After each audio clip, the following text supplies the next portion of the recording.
We've been asked to migrate things such as SQL databases, where we can migrate to a SQL database in the cloud. We've been asked to migrate off of their APS or PDWs, which we could utilize Azure SQL Data Warehouse. We've also been asked to migrate MySQL and PostgreSQL databases from their on-premises environment into the Azure cloud environment.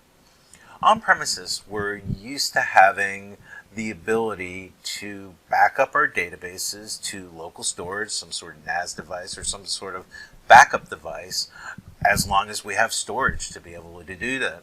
In the cloud, it's a little bit different. We have a limited number of backups that were provided from a retention period perspective.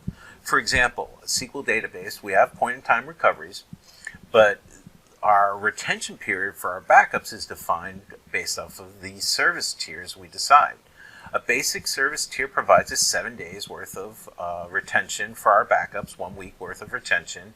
Our standard and premium tiers will allow us to have up to 5 weeks of retention of those database backups to do our point-in-time recoveries from.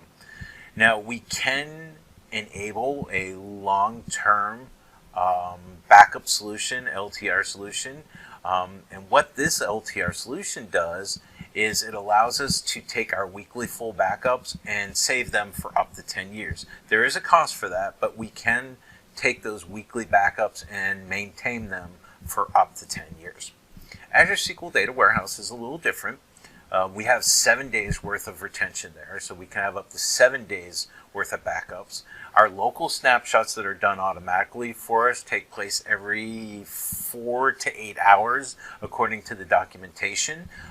We also get a full backup, a snapshot done daily every 24 hours.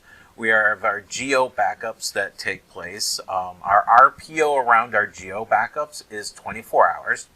And now, new within the SQL Data Warehouse, and now it's the last month I believe it was, is we can take user-defined snapshots. We can take up to 42 user-defined snapshots. Now, the benefit of these user-defined snapshots is we no longer need to wait for the local snapshots to take place through the Microsoft schedule mechanism behind the scenes.